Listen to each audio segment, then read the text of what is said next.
Caution. Wave that one west, cover out that window. Let them know I'm coming with my kinfolk. Red letter, ski mask on, but I don't really ski though. Bullets ball head like they going through chemo. I slide on them Tony Hawk type. Better get your thoughts right. Jumping high on walls, this ain't Fortnite. Red dot, it kinda make it way too easy for a headshot. I put you under wing, it turned into a headlock. I told my niggas think it's time to put the pressure on. You bring that paper, told her throw a little extra on. We go to war and see, I murder one, you murder two, it ain't the same degree, Better up into a capital offense for them dollars, but it really don't make sense. Guns behind tents with some liquor and we riding down the freeway. Slide on them, spin the block and replay, so we slide again. You know my position, I'm on standby. Ain't no competition, it's a landslide. Or you a rider, motherfucker, ride again. You said you slide on them, nigga, slide again. Claim they hot, but we been fine. If they ain't one of mine, so they ain't tied.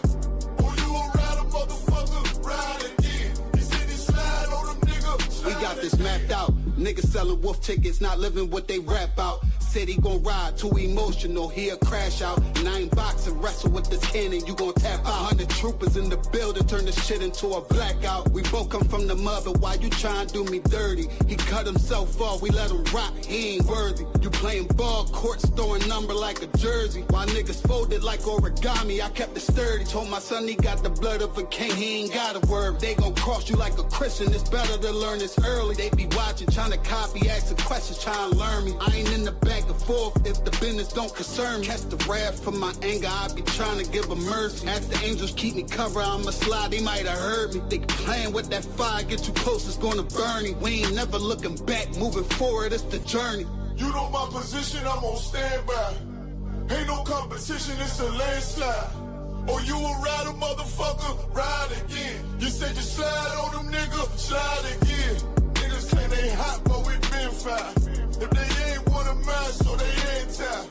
Oh, you a rider, motherfucker, ride again. He said he slide. Look, little nigga, I'm made. All these rappers soft, claim they all cut from a hold of a clove. I'm the one with the blade. Untamed gorilla, keep your hands out the cage. I be standing on they neck, one west to the grave. You can keep your mercy, nigga, I ain't worried. Revenge call me buddy love, I call her Miss Purdy. Nigga try to blitz, I'm going 730. I'ma shake the whole room like Big Shirty. Nigga say one war, it's whatever, buddy. Glock fully loaded, you know these letters bloody. Come for me, you a bitch, homie. Boy, I'm realer than your big homie. 144, yeah, the one and only. And you know I keep this blick on me. Body slam you like Mick Foley. I got that black out on my arm, play that bitch like a violin. Said me try me once, nigga, try again. You know my position, I'm on standby. Ain't no competition, it's a landslide. Oh, you a rider, motherfucker, ride again. You said you slide on them, nigga, slide again. Niggas claim they hot, but we been fine. If they ain't one of mine, so they ain't tied. Oh, you a rider, motherfucker, ride again. You said you slide on them, nigga, slide again.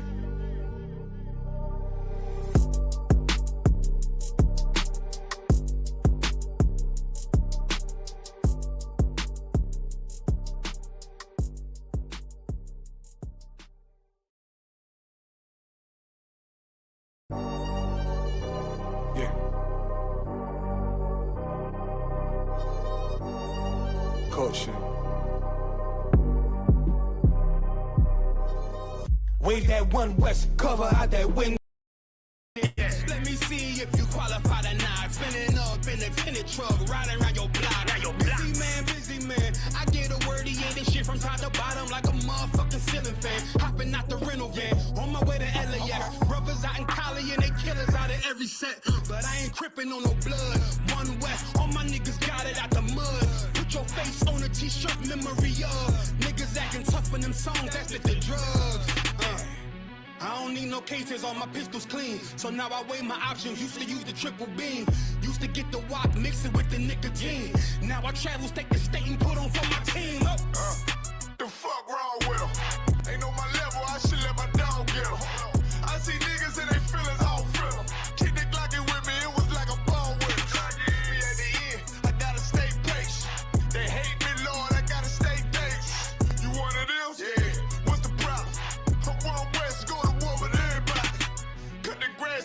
fake, fuck the gossip. Front line with them soldiers, that's my posture. Gun drawn, trying to curse an imposter. Shit get out the pocket, go to war with everybody, yeah. Shit that hate, make it to the featherweights. Niggas claim they hard, but they sweeter than a debit case. Hold on, think it's time to introduce. I'm a man and a beast and a step and a rope. Hold on, and a G and a soldier and a mover. Hold on, and a killer and a prophet and a shooter, nigga. Trying to stay humble, my shit crazy. Cold leader, need the blue stripes, no brick banks. Can't be serious, you a funny boy, young fly. Look wrong, must be a dummy, I ain't gun shy. Fuck that little bitch, she a hook. Niggas swear he the go, bring him to the bush. To the bush. The fuck wrong with him? Ain't on my level, I should let my dog get him. Niggas in their feelings, I don't feel them. Kid the Glocky with me, it was like a ball with him. Be at the end, gotta stay patient. They hate me, Lord, I gotta stay patient. You one of them? What's the problem? One West, go to war with everybody. I'm from Philly, you get hot, you catch a cold case. I'm one West, these brothers trying to set my soul straight. They done turned me to a prophet from a demon, and I'm locked in this shit and I ain't leaving. Ski mask transform to war mode like I'm Voltron. Stamp on my head and my chest from the most high. Put something tight around your neck like a bow tie. Got my niggas waiting charged up like they phone died. Red letter, drip clean, it looks so fly. Claim me riding, that's why I left his ass roadside. He gon' die, skyscraper to a nosedive. 9mm plus P, fuck a 4-5. The fuck wrong with him? Ain't on my level, I should let my dog get him. I see niggas in their feelings, I don't feel them. Kid the Glocky with me, it was like a ball with him. Be at the end, I gotta stay patient. They hate me, Lord, I gotta stay dangerous. You one of them? Yeah. What's the problem? I'm one West, go to war with everybody.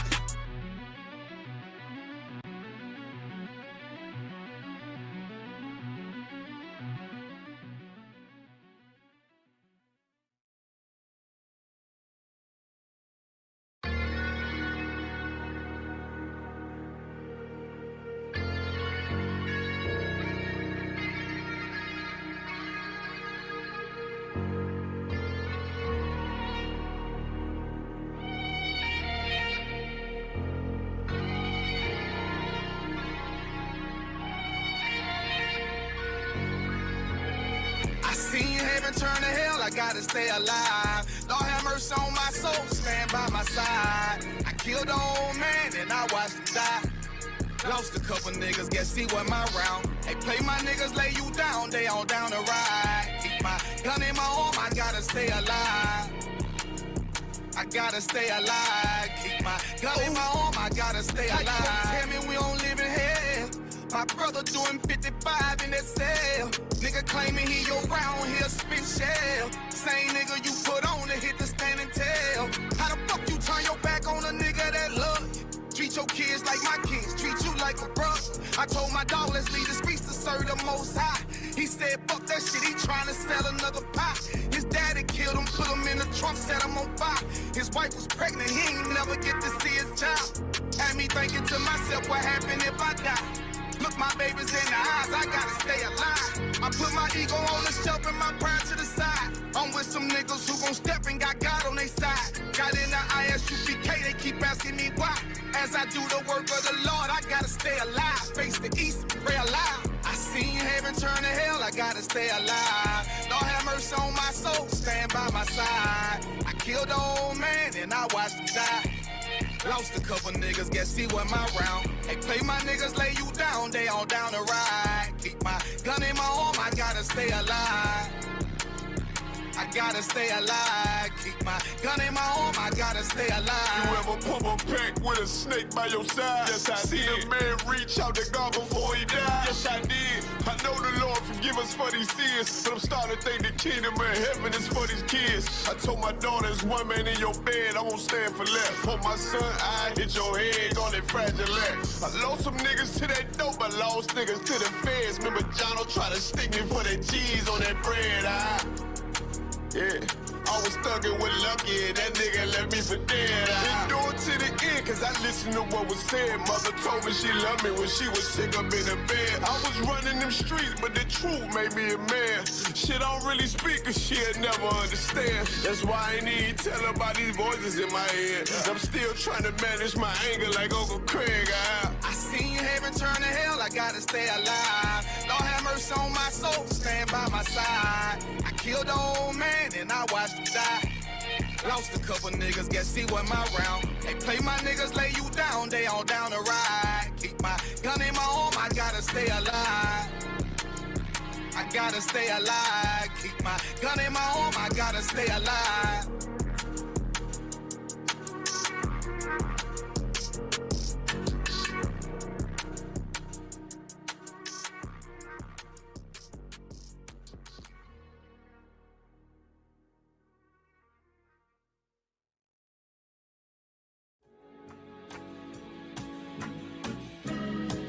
They killed, give me Isaiah 14 and 21. They did the same thing to my people. So that you said that they put millions of my people.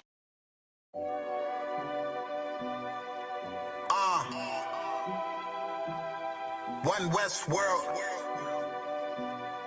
First everybody. Bitch, this is more than what they ever played us. Living by, put me in a gas up.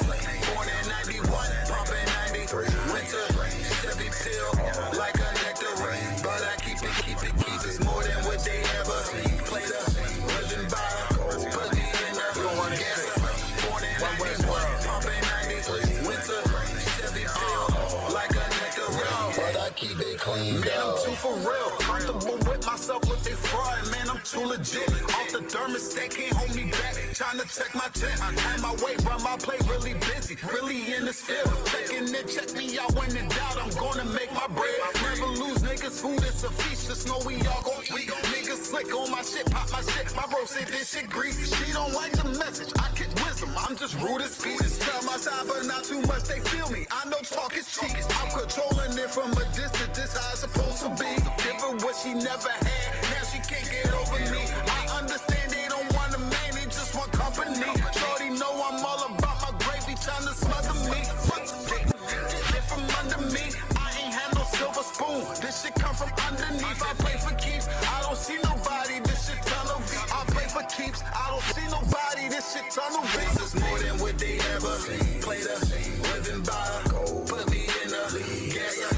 Born in 91, pumping 93. Winter, Chevy pill, like a nectarine. But I keep it. It's more than what they ever played us. Living by, put me in a gas up. Born in 91, pumping 93. Winter, Chevy pill, like a nectarine. But I keep it clean, though.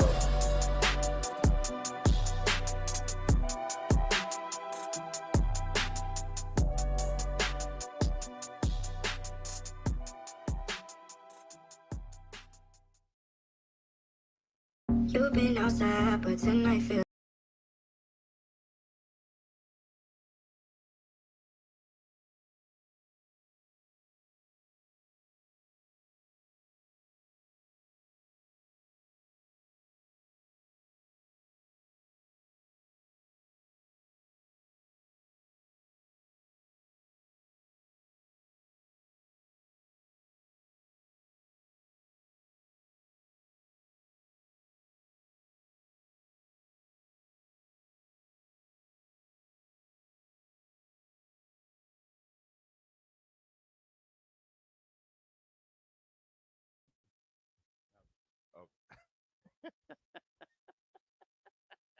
You good, brother. The water. Test it 1 2. Test it 1 2. Let me know if y'all can hear me in the chat. Remember, I'm just using the camera. Not good. All right, Paradazar. The water. All right, there we go. So I'm gonna repeat it. I am Captain TAZARYACH of ISUPK, under Commander Jenny Hunter, here to teach the class and cover for General Hyman. He would normally teach the class. I'll do my best. This is scripture breakdown class. So whatever questions you got, whatever comments you got, not necessarily the comments. One thing, if I could say, like, we appreciate the comments in the chat when it's on point. Trolling comments won't get addressed. Today's title, did you put the title in there? You never updated the title? Yeah. It just says scripture breakdown with.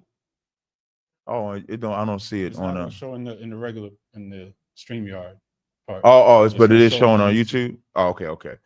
So the title today is Podcast That Shames Black Single Mothers while raising, what's the rest of it? White man's While raising the white man's kids, which is diabolical. I saw a post today. Can you just pull a picture up that I emailed you? Just pull a picture up. This one? Yeah, just show that picture on live. Show that picture right there. I want you to show that picture on there. I want y'all to see this picture. Now, do y'all see this picture right here online? First of all, the nigga dressed like a geek, like he got skinny jeans with the Timbs on. Listen, if you go to the comment section on here, they talking more about them Timbs with them skinny jeans and the white woman. But now, for those that don't get, 3 people in the comments already knew who it was just based off the title. Just based off the title, and this title is indicative to even the conversation that I was having with what's the cat? Angry Man, right? Even in that conversation, people don't want to face the reality of black people hating themselves. And black people absolutely hate themselves. So we're going to go and break down, like, No Fugazi is known for attacking single black mothers, for being single black mothers. And all you are is good for a jump off, but you're not good for a relationship. But somehow the white woman is. So we'll talk about that. And we'll talk about whatever else you got. So wait, what zones do we got in here? Right now, we got in Nakawan said headpiece is fire. Oh, I bet Nakawan did say the headpiece. Nakawan, I'm waiting on my new headpiece. Nakawan is waiting. Nakawan is working on another headpiece for me, right? Hopefully, I get it in Houston next week. Hey. Houston cookout is next week. Give up Yatazak. Yatazak and them slaughtered 1,000 bulls, 12 cows. No. Yeah, Yatazak, Yachty and them brothers down there in Texas is slaughtering whole animals. There's gonna be so much meat, and I ain't talking about women for once. But I'll be in Houston. So Nakawa, I'm looking forward to getting that new headpiece when I get to Houston, the water. So we'll go into this whole subject. So what zones do we got in here? We got Pittsburgh. Let's give Pittsburgh a hand. Clap it up for Pittsburgh. Clap it up. Who else? You can just count. You can just say them all up. Colleen, shout out to Colleen. We got them all in here. And Milwaukee. We got Milwaukee up here. So of course, if y'all got a question, y'all know what to do with Aisha. If y'all got a question, y'all go ahead and throw it in there. Are there any questions in the room? Okay, what's your question, brother? Does he need a mic? We don't have wireless. What's the reason? Get a breakdown on What's First Corinthians. Yeah, go ahead. 1 Corinthians chapter 7, verse 36. Okay, let's get it. Somebody get 1 Corinthians 7 and 36. What's up with the mic? They all broke with no batteries. Y'all didn't replace them yet. Did y'all tell me about it? Yeah, nobody told me the mics was broke. You told me? No, nobody told me. We'd have ordered them by now. They should be. It's just cordless mics. Just order them. No, I don't recall. Well, anyway, 1 Corinthians what? 1 Corinthians chapter 7, verse 36. You got it in front of you? Yeah. Go ahead and read it, brother.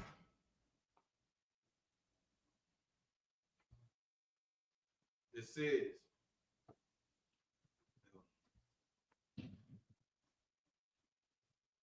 First Corinthians chapter 7, verse 36. But if any man think that he behaved himself uncomely towards his virgin, if she pass the flower of her age and needs so require, let him do what he will. He sinneth not, let them marry. Okay. So now, what's your question on it? I mean, I had made a post yesterday about this matter, and I know the general breakdown of it. I got a great understanding of what they're saying, but I wanted to get a higher authority understanding. So that's what I'm asking you. So, well, first of all, you want a higher understanding of it? Right. What is your understanding of it? My understanding of this is, you know, a virgin can be married after her. It says after her flower, as like the other person brought to me, like, you know, he thinking in his perverted mind that a virgin, you know, of a younger age, like 13 or something like that, can, you know, be married to a man and, you know, he can lay with her. So I'm telling him that the scripture breaking down and letting him know that it's talking about a virgin that is of appropriate age. How do you know that? Right? Because the scripture says so. Now let me read it. That's what I want to know, right? How do you know? So just for everybody paying attention, 1 Corinthians 7:36 says, if any man thinketh he behaveth himself uncomely toward his virgin, she passed the flower of age, he sinneth not, he can marry. So the perverted man thinks that when a woman, as soon as the little girl gets on a flower, you can have sex with her. The brother is saying that it's not saying that. It's when she gets to a certain age, and he's going to tell me where does it say that at. You got it. So the scripture says right here, it says towards his virgin, if she passed the flower of her age, right? And he so required, let him do what he will, right? And it says, he sinneth not, let them marry. So we know in the scripture, I went to other scriptures like Exodus chapter 30. And in Exodus chapter 30 and in you don't need that. In this verse, it answers it for you. Right. Remember, you say you want to hide, you're saying that it's not saying get with a 12-year-old. You're saying it's talking about a certain age. Right. Where in this verse does it say that? Right in this verse. You ain't got to go outside this verse. It's right in front of you.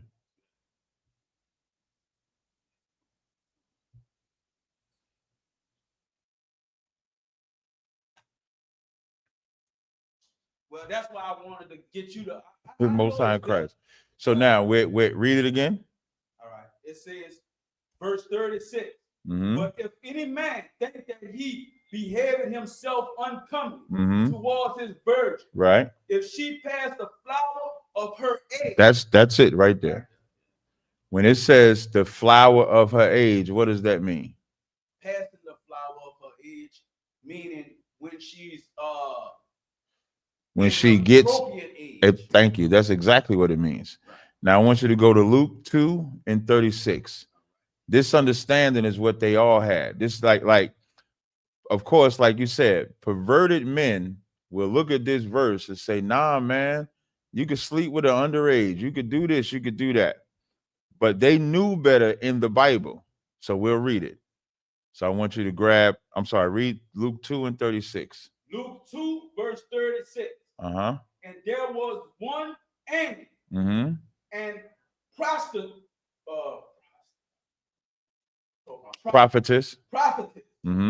the daughter of Penuel, of the tribe of Asher. That's right. She was of a great age and had lived with a husband 7 years from her virginity. From what? From her virginity. So what that means is that 7 years from when she got her flower is when she got married. So you can say to the same perverted man that says, let's say if she was 12 when she got a flower, 7 years from that is 19. Let's say if she was 13, 7 years from that is 20. She was 14, 7 years from that is 21. Go in the Apocrypha to Ecclesiasticus 42:9. I'm sorry, I might be a better one to understand. The flower is talking about, the flower of thine age is talking about time. Go to Ecclesiasticus 26:19.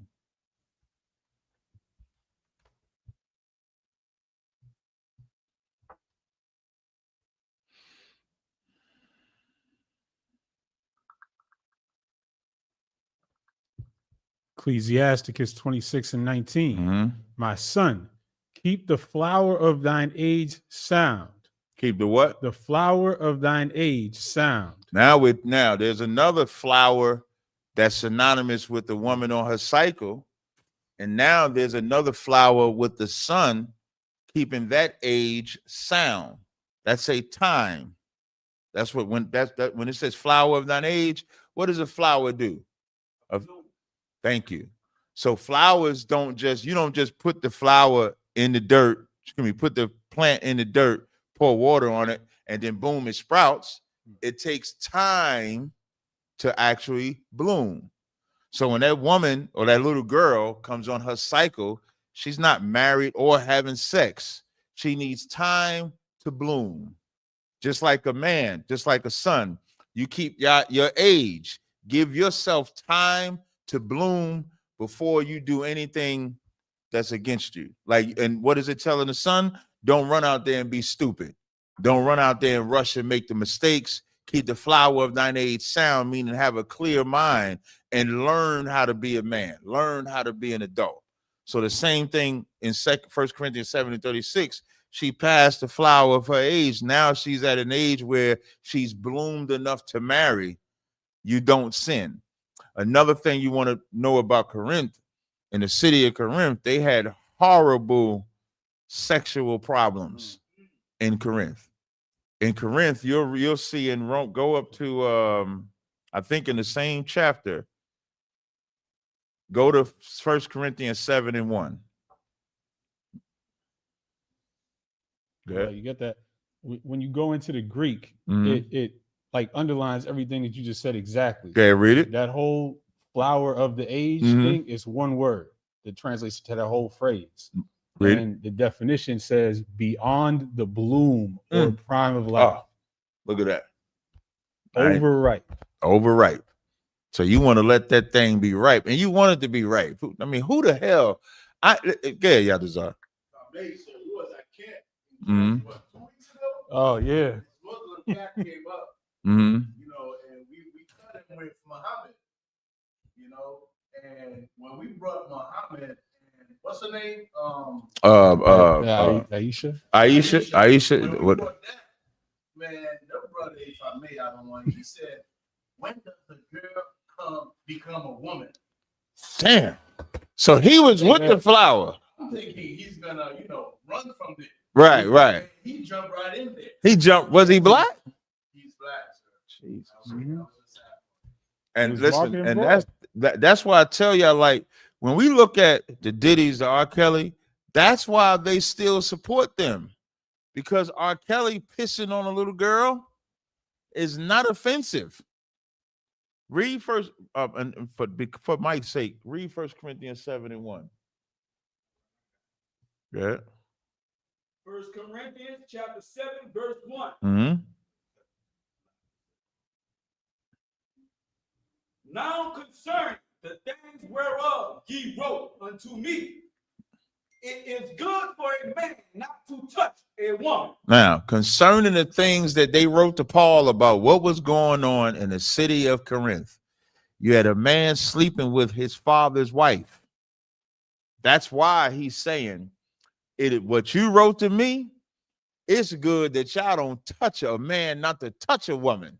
Now he has to, and that's what you notice why we have the 1 year rule. This is an example of having the 1 year rule. In ISUPK, we have a 1 year rule where you court a sister for a year to make sure that that's somebody you want to marry. You can say you're going through the flower of courtship to make sure that it's right. Why? Because the world, you can have sex with whoever you want to have sex with. There is no limit. There is no cutoff. There is nothing that you can't sleep with out there in the world. So if we got them same letters, we would say the same thing, which we do, which is why we have the 1 year rule. It is good for when you come in here. It is good for some of you sisters that come in here to not touch a man. It is good for some of you brothers that come in here to not touch a man. That's what Paul is saying. That's the and what do you do? And when we give the protocols at the end of class, we say you are to shed yourself of the world. That's why Paul is saying it. Read the next verse. Next verse. Verse 2. Nevertheless, to avoid fornication, let every man have his own wife. Oh, somebody came out the back. No. When you did this, it went all the way over. Oh, okay. I'll move it over. I'll leave it stationary. I can move it. Go ahead, brother. Should I read it again, sir? Kind. Nevertheless, to avoid fornication, let every man have his own wife, and let every woman have her own husband. Let every woman have what? Her own husband. Have her what? Her own husband. That's how it's supposed to be. Can you move it manually for me? No, don't do that. Don't leave it back centered the way it was. I wanted you to move the top part, the camera. There you go. Just turn it. There you go. Right there. That's good. I got it, Akim. I got it. I got it. It's all right. It's all right. So now it says, nevertheless, to avoid fornication. Why is it saying to avoid fornication? Who knows why it's saying to avoid fornication? Anybody? It's only one reason. To avoid fornication for just keep it right here. Remember, the things he's heard is good for a man not to touch a woman. Nevertheless, to avoid fornication. Why is he saying that? To keep him from sinning. To keep him from fornicating. Get used to saying the words that's in the text. Because sin ain't in the text, you broaden it. Fornication is the specific sin that they committing. To avoid them from fornicating, to avoid them from sleeping with their father's wife, which is diabolical in itself. But don't we hear that today? That's something we hear today. Today, we will hear stories about a brother sleeping with his father's wife, or a mother sleeping with her daughter's boyfriend. We hear about this all the time. So that's the reason why 1 Corinthians, the 7th chapter, is written in that fashion. So the flower of thine age is a time where you let that girl bloom. That's what the flower of thine age. That's why I wanted you to stay right there. That's where the age is at, right there in the verse. All right. All right. Any other questions in the room? Any questions online? Mm-hmm. Sister said her son had a question, wanted to break down on Proverbs 12 and 14. Mm-hmm. And also specifically, what does a man shall be satisfied with good by the fruit of his mouth mean? Proverbs 12 and 14, you said? You got it? Proverbs chapter 12 and 14. A man shall be satisfied. Read verse 13. Start there. Proverbs chapter 12 and verse 13. The wicked is snared by the transgression of his lips. The wicked is what? Is snared by the transgression of his lips. So how can the wicked be snared by the transgression of his lips? By the deceptive way he talks, the cruelty he speaks, the way what he says out of his mouth, the drugs he sells. Like, you could just think, if you start talking about the transgression of his lips, just think about all the wickedness that can come out of your mouth. And that can be your snare, being a liar, right? It says, read on. But the just shall come out of trouble. So there's a way that when the just speaks, he can come out of trouble. He don't have to be in dire straits because he's just. Read the next verse. Verse 14. A man shall be satisfied with good by the fruit of his mouth. Now, what does that mean? A man shall be satisfied with good by the fruit of his mouth. What does that mean? You want to answer? Speaking in wisdom. That's good. I'll take that. When it says good by the fruit of his mouth, meaning what you say and what it produces.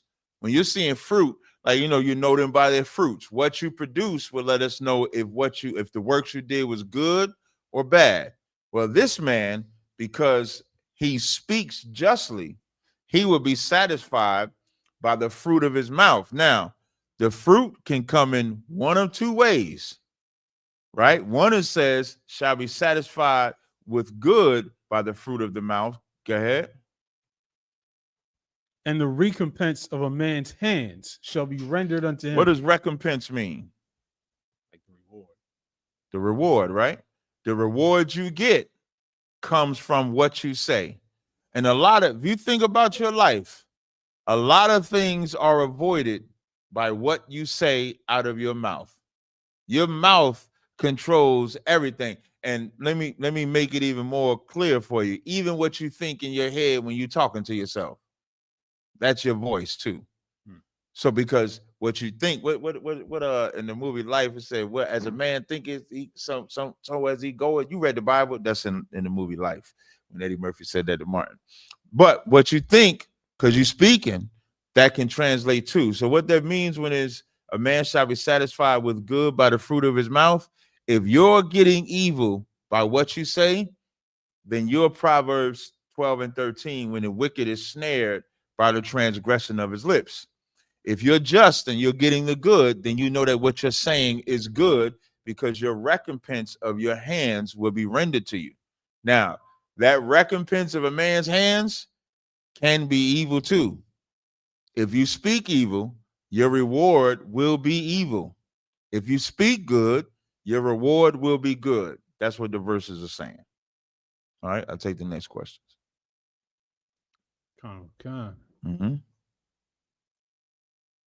Brother asks, how did Shem's children procreate without incest or intermarriage? She said, how does the person say, how does Shem? Very simple. Ham, Shem, and Japheth were the sons of Noah. They had their wives. Ham had children with his wife. Shem had children with his wife. Japheth has children with his wife. And then those children procreated with each other. It's that simple. There's no, in today's terms, a cousin is considered incest. In biblical terms, a cousin is not incest. That don't mean you should sleep with your cousin because the family is bigger now. Right. The family is not small. So it's not small where you got to be sizing up your cousin. There's other cousins that are not so close to you that you can get. What I mean by that is another black person or Hispanic that's one of your tribe, you can lay with them. But it's not unlawful to be with your cousin, so that's not incest. Brother asks, Salaki, sir, if I may, in Acts 2 and 3, what are the cloven tongues that appeared unto them?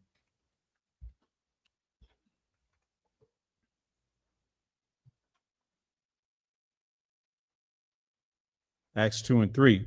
And there appeared unto them cloven tongues like as of fire.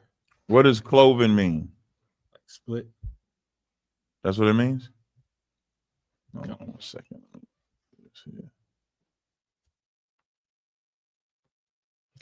So a cloven tongue, you gotta, it's not, when you're looking at that, when it said, read the whole thing. And there appeared unto them cloven tongues like as of fire. So what is it that appeared on them? Very simple. When Christ got baptized and you saw the Holy Spirit, what did it look like? A dove, right? Now, was it a dove? But it looked like a dove. So now this says, and there appeared unto them cloven tongues like as a fire. What did it look like? Fire. What did it look like? Fire. But not, okay, you got it. You can't just say fire. It looked like a split fire. Like imagine a flame. It looked like a flame sitting upon them. So it's not a tongue sitting on them. It's a flame. That's why it says like as a fire. And as it sat on them, that's what filled them. So that's how the Spirit descended on them in that instance. That's what the cloven tongue is. So it's not a, that's why it says that there appeared unto them cloven tongues like as of a fire, and it sat upon each of them. So don't think there's some tongue just sitting on top of them. Just think there's a spirit, or there's a spirit that's like fire that's sitting upon them. That's what transpired. I'll take the next question. Come.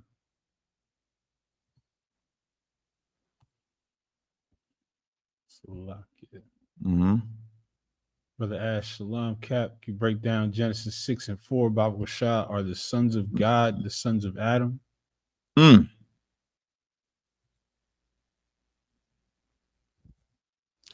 gonna read it? Come. Genesis chapter 6 and verse 4. I might want you to start at verse 1. Hold on.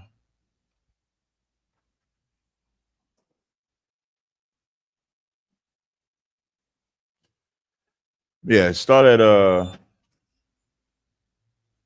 you can start at 1. Genesis 6 and verse 1. And it came to pass when men began to multiply on the face of the earth, and daughters were born unto them, that the sons of God saw the daughters of men, that they were fair. That they were what? Fair. And they took them wives of all which they chose. And so they saw these daughters that they were fair, and they took them wives all that they chose. So when people see this, because it say sons of God, they think that this is talk about angelic beings. So let's go with the notion that they're angelic beings. So for everything that we're going to read, these are angels.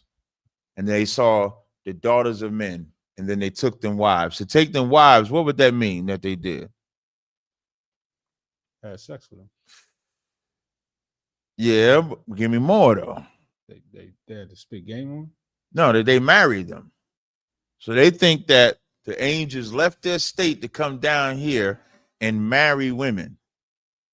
That's what they think. Because remember, they had, I'm gonna keep going, I'm sorry. Read verse 3. Verse 3. And the Lord said, my spirit shall not always strive with man, for that he also is flesh. So he also flesh, right? Yet his days shall be 120 years. So now it switches. This is a weird switch. Now we can stop talking about angels right now, because did he say his spirit not going to strive with men, with angels, or did he say his spirit not going to strive with men? Which one? With man. But in verse 2, there's no men mentioned there. It says the sons of God. This is how you got to talk to those that believe that these were angels. If these are angels, men did nothing. God is a just God. The only people that should be punished are the angels that disobeyed and the women that had sex. Really, the women shouldn't even be at fault, because the angels are obviously so overpowering. How could a woman resist an angel? They making a woman's vagina like it's the greatest thing. Like the woman is beautiful to where the angels just couldn't resist themselves. But then in verse 3, it says, my spirit shall not always strive with man. And the striving is fighting, meaning, and that lets you know that the Most High was fighting something with man when he says this. What is he fighting? He's fighting man's desire to sleep with other nations. This is the first recorded instance of not sleeping with another nation. I'm gonna see if I can find this video. Y'all know in Deuteronomy, the 23rd chapter, when it says, I'm gonna send you this video. In Deuteronomy, the 23rd chapter, it says that the children, thou shalt not abhor an Edomite, for he is thy brother. Thou shalt not abhor an Egyptian, for you was a stranger in his land. And then the next verse says, the children that are begotten of them shall not come amongst the congregation to the 3rd and 4th generation, right? Do you know, I'm gonna send you this video. I'm gonna send you this video. I want you to play this video. This is an example of science in the Bible and how man thinks and the Bible beat him to the punch. I'm gonna email this to you. Give me 1 second. Let me play this. Let me show you something. This is what white women and white men are doing today, and this is what they believe. Let me come here. Let me send this to you. Bear with me 1 second. And now, even when it's shortened the days are shortened. All of this is judgment against men. Read verse 4. Verse 4. There were giants in the earth in those days, and also after that, right, when the sons of God came in unto the daughters of men, and they bare children to them, the same became mighty men which were of old. So now, when it says the same became mighty men, I'm sorry, Greg, I'm sorry, men of renown. I want you to go to, oh wait, in that same verse, read the beginning part after where it says after that. Read all the way up to after that. There were giants in the earth in those days, and also after that. Also what? And also after that. So now remember the flood, the whole purpose of the flood was to destroy. If you go with the logic that the angels rebelled, fell, slept with women, so now God is causing a flood, and only Noah and his family are the only ones that are normal, so they get to survive. If it says after that, how can we have giants after that if the point of the flood was supposed to destroy all of the giants? Even in the New Testament, it says only 8 souls survived the flood. This is how you have to talk to him. So the giant is not talking about stature, it's talking about power. Napoleon was a giant, but he was short. Commander Johnny Hunter is a giant, but he's short. It's talking about your power, what you can do. Mighty men of renown is talking about your reputation for what you do. As wicked as he is, Donald Trump is renowned for that wickedness. He's a giant. He says something, he do something.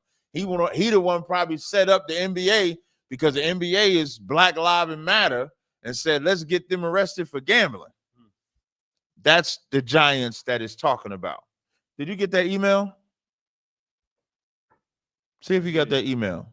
And somebody, I'll grab the scripture because I know we got the mic thing. Shout out to the super chat. What the super chat say? Fool the wise. Shout out to super. Yep, appreciate that. I'm gonna read this verse. Wait, play that video. Play that video you got right there.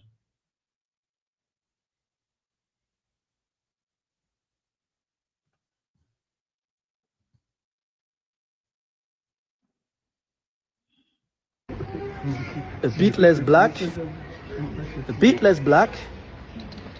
and then the grandsons, white. My biological father is African American. I'm gonna break it down for you because I know what you're thinking. Pause it. See how it says interracial relationships are promoted in the media to assist in the preservation of white people. This verse right here, Deuteronomy 23:8 says, the children that are begotten of them shall not enter into the congregation of the Lord, shall enter into the congregation of the Lord in their third generation. Remember that third generation. Play it. This girl is insane. There's no way. She has green eyes, very light skin, and blonde hair. Like, there's no way. Growing up as a kid, I always got, that's your stepdad, you must be adopted. This video is honestly for educational purposes to just let you know, like, people can look like me and be mixed. So let me break it down and show you my parents. Alrighty, here is me and my dad. This is my dad, his name is Lance. Here's another photo, it's kind of blurry, but yes, he raised me my entire life from when I came out the womb. Here is another photo of us when I was younger. And this is my mom, so I definitely took after like her skin tone, her hair. Father, right? I'm looking like a weird ass little baby in this pic, but this is my mom again. But I realized after a few years of deep diving into race science and eugenics, we're actually right on schedule. Because it only takes 3 generations to breed something in or. She's saying that they're right on schedule. When they look at society, when they look at eugenics, they right on schedule. Keep going. She said in 3 generations. Oh, she said that already. That's what I wanted them to hear. Is there any way you could bring it back? No, I would have to restart. Can you restart it? That's what I hate about on a computer. On the phone, you can rewind it. Okay, I'm gonna just play this one more time. Just restart it.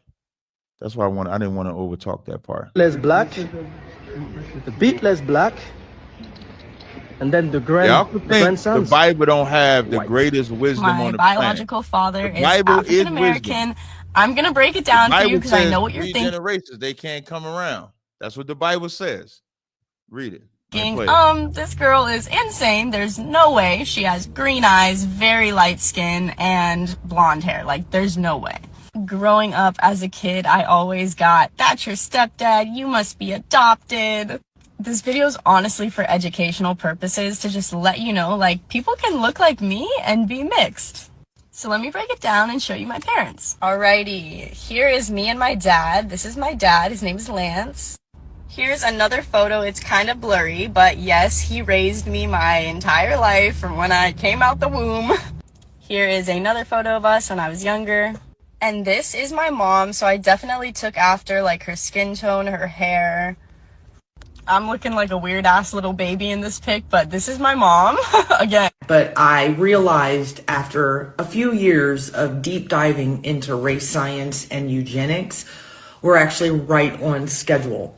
Because it only takes 3 generations to breed something in or out. Pause it. You see what it said? It only takes 3. This is how they think.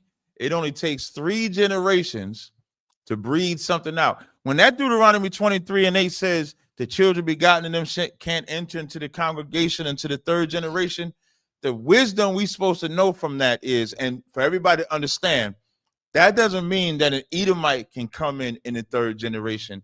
That means if you have a child, if an Israelite man has a child with an Edomite, that child can't come amongst us until he has 3 generations of children with Israelites. Because he, yeah. So he would have to find a woman that also has a heathen mother.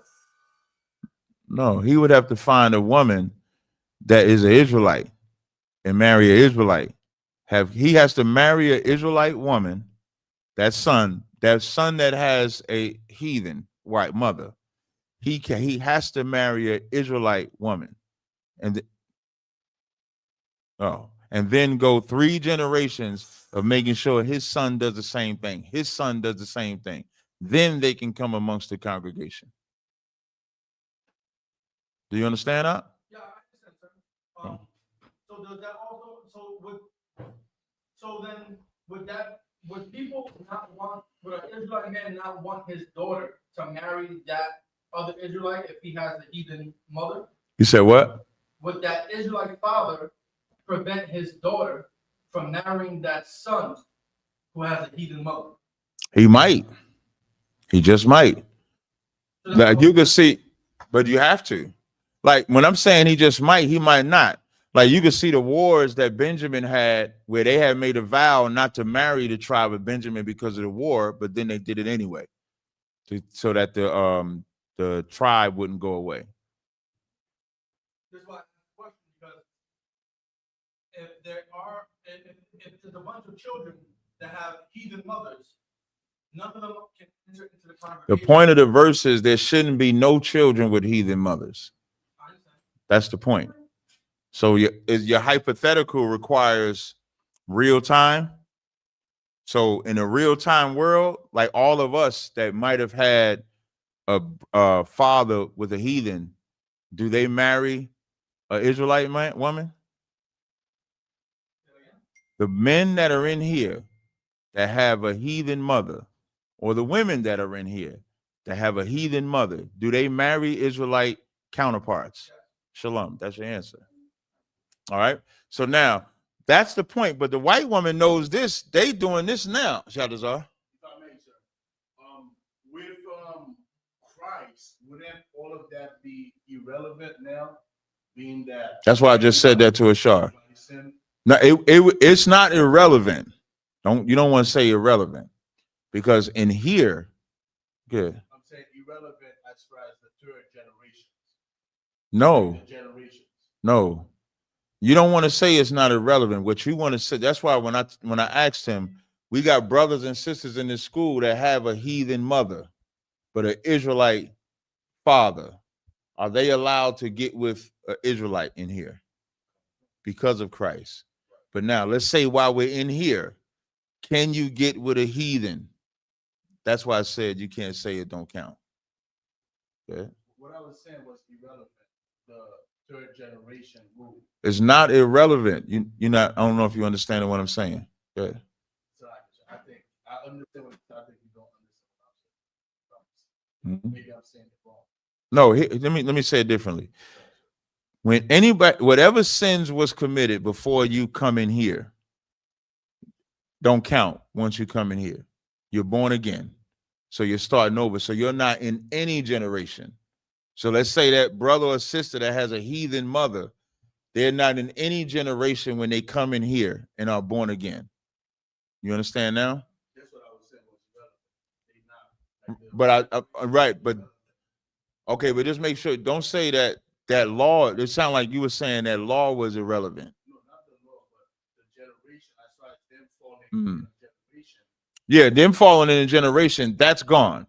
But once they come in here, you can't do it once you're born again. Once you're born again, you can't do that. I was saying the same thing. Okay. Yeah, probably the word. Yeah, no sweat. So now they know to play the rest of that video. And white women were colonized first. I mean, we have to come to terms with the fact that we're not from here. We're European American, and we were persecuted religiously. And the way that they did that was to breed. Now, y'all listen to that video. They believe that they can breed us out in 3 generations. That's what they believe. The Bible said we can't, that the children begotten of them can't come in here into the 3rd generation. So their science that they're trying to say, the Bible said that a long time ago. Don't mix with them. All right. So now when you read Genesis 6 and 4, I think I explained it. You can ask him if he needs any further breakdown on it. The giants in the earth. Go to Genesis I think it's 10 with Nimrod. Is it Nimrod? Hold on. Let me see. Hold on. Because they called Nimrod a mighty hunter. It might be 11. Where's it at? Let me look this up real fast. Genesis 10 and 8. Read Genesis 10 and 8. Genesis chapter 10 and verse 8. Mm-hmm. And Cush begat Nimrod. He began to be a mighty one in the earth. That's the example of giants in the earth, and also after that, mighty men of renown. That's an example of that. But it's all men. All right. I'll take the next question. Come. Brother Ash, Shalom. Cap, can I get a breakdown of Ephesians 2 and 15? Ephesians 2 and 15? Yes, sir. Sure. Ephesians 2 and verse 15. Having abolished his flesh, Salakia, having abolished in his flesh the enmity, even the law of commandments contained in ordinances. Start at Start at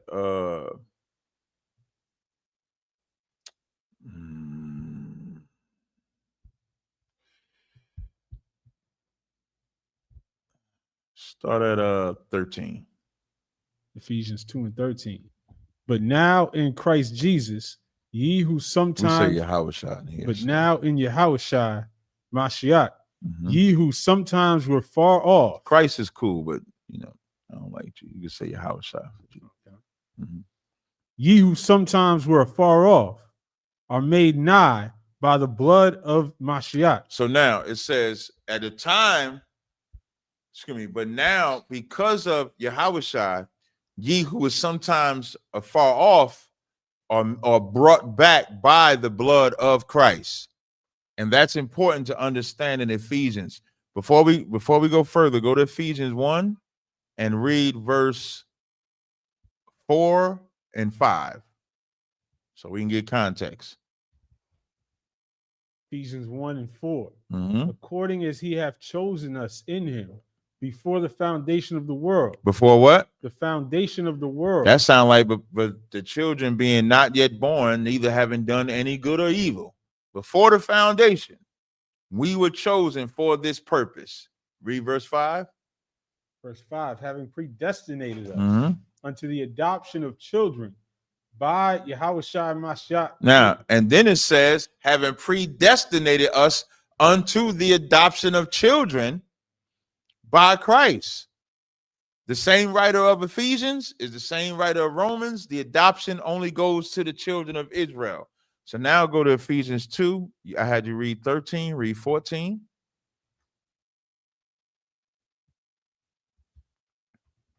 Ephesians 2 and 14. For he is our peace. He's our what? Our peace. Why do you need peace? Because there's a war between two parties. So there has to be someone that can broker the peace. And Christ, Yahushua, is the broker of said peace. Go ahead. Who hath made both one. Who's the both? Who knows who the both is? Who's the both? Shmuel? That's right. Or the house of Israel, the house of Judah. That's the two. Remember in Ezekiel 37, he was going to take the two and make them one stick. So now it says, have made us both one. Don't let you got. I was talking to a brother on the Car Chronicles. Like, there is no, and I'm going to say this again so y'all can understand. It's to free your mind when understanding the Bible. There is no Gentile breakdown in the Bible. It does not exist. There is Gentiles in the Bible.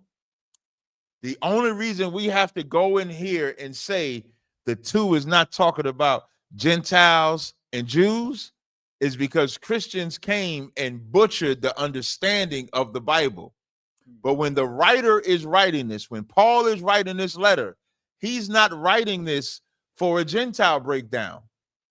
He's writing this because he knows that Israel was supposed to be restored. He knows that there was two kingdoms, that they got split. They was never supposed to be split. He knows that Christ came to bring back the two kingdoms. So there's nothing about this context that's about other nations and Israel. The two can only be the two that was separated. They have to be joined first. Like, free your mind. Like, don't get hit with this scripture. And the first thing you think is what the Christian argument is. Understand what is being written first and then know their argument. Because once you can understand what the text is actually saying, it frees you. It gives you more confidence when you speak. So now when it says, for he is our peace and have made us both one, you got to ask them, are the Israelites in Ephesus? Yeah. Are they lost sheep? Yeah. Was the kingdom together? Was the two kingdoms together when Christ was here? No. Did Christ bring the two kingdoms? Yeah. So ain't that the two that has to become one?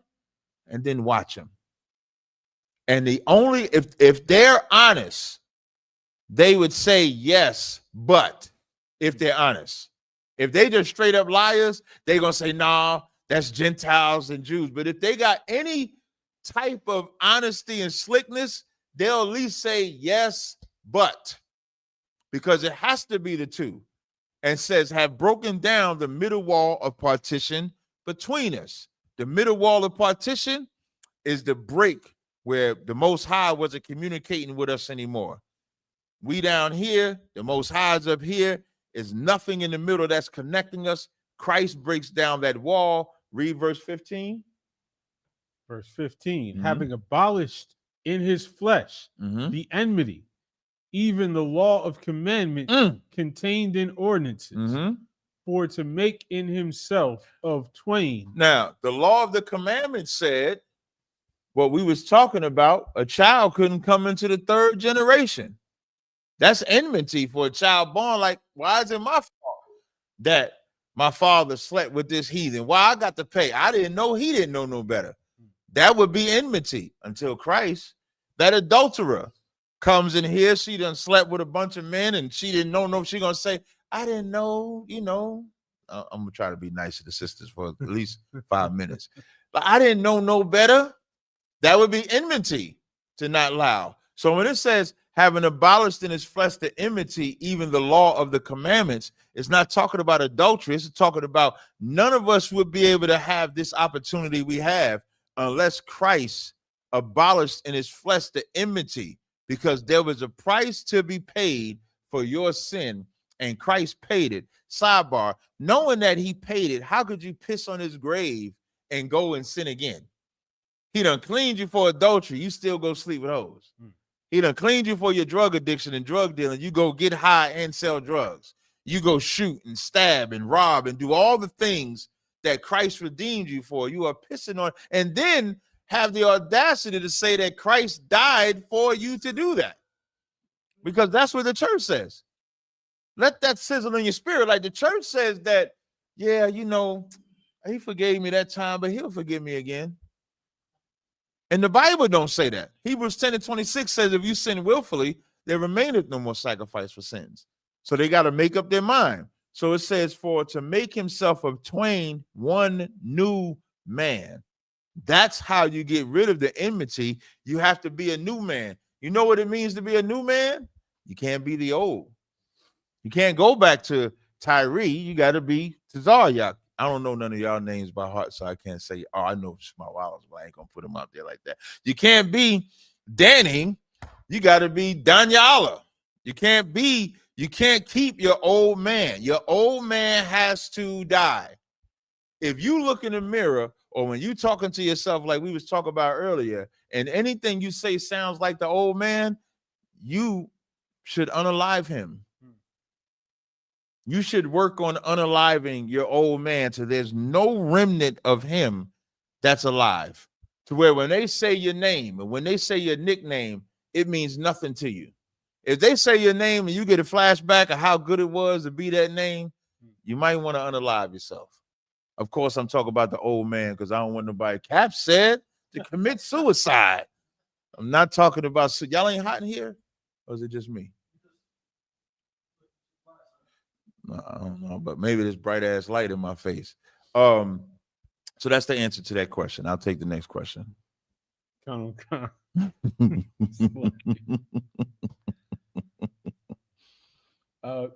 out to Atlanta joining us as well. Okay, big up to Atlanta. Get him a hand. All right. Wanted to see if Atlanta had any questions. Atlanta, you have any questions? No, they said they didn't have no questions. Okay, we got a question.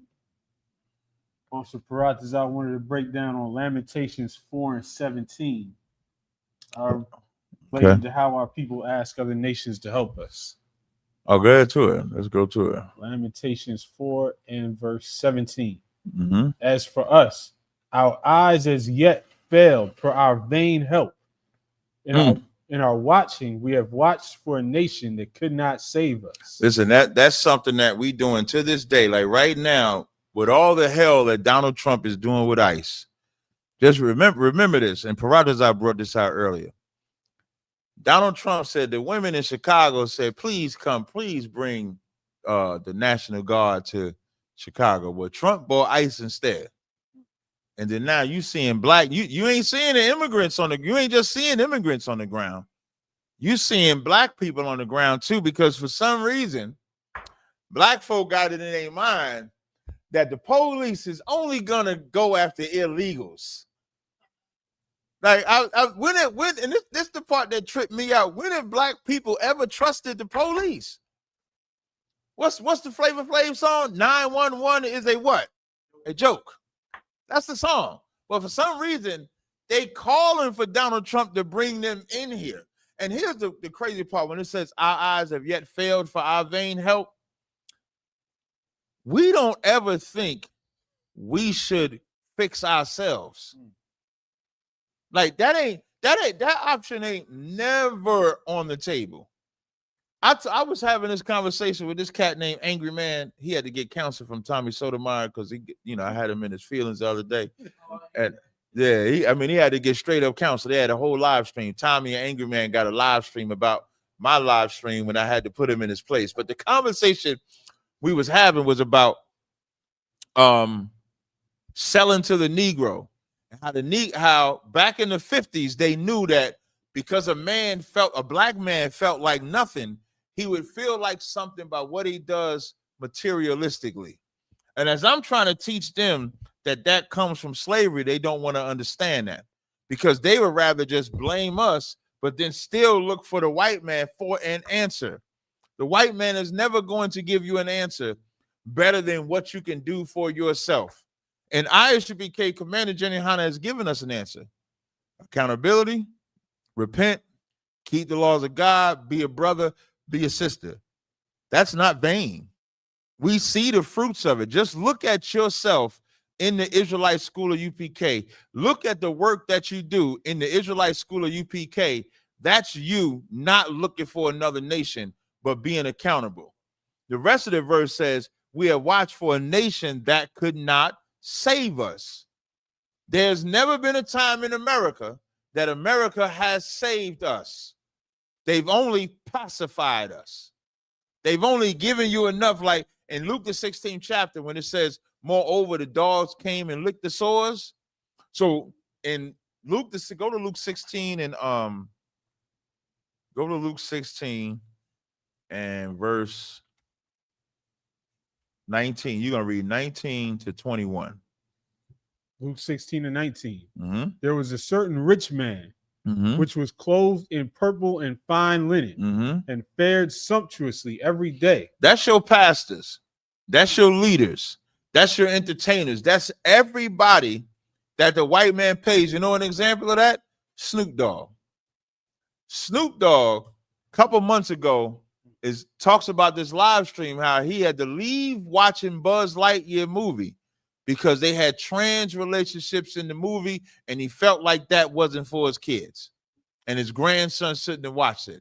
And I was like, good job, Snoop. Good job. But you can't put your faith in them. Because if that was Commander General Hanna, General Hyman, and he said that, you're not going to hear what I'm going to say now. Months later, for his doggy style show, what does he have in there for kids? Transgender relations. Because they fare sumptuously. They live off of the crumbs that the white man gives them. So, could Snoop have stayed on his square? Yes. But he would have lost his riches. He would have lost his money. So, and to get us, the masses, or what the white man knows is, we just need one or two props. We need the influencers of black people. And because we're materialistic, our influencers are not even leaders anymore. Where's the new black leader? Now, I know y'all gonna say Commander Jenny Hanna, but in the world, who's the black leader? I'm asking. If y'all know some, the closest is the little short fine shit in Texas. Jasmine. Woo. I heard Jasmine was single. I've heard you're gonna be in Texas soon. Yeah, I'll be in Texas, Jasmine. I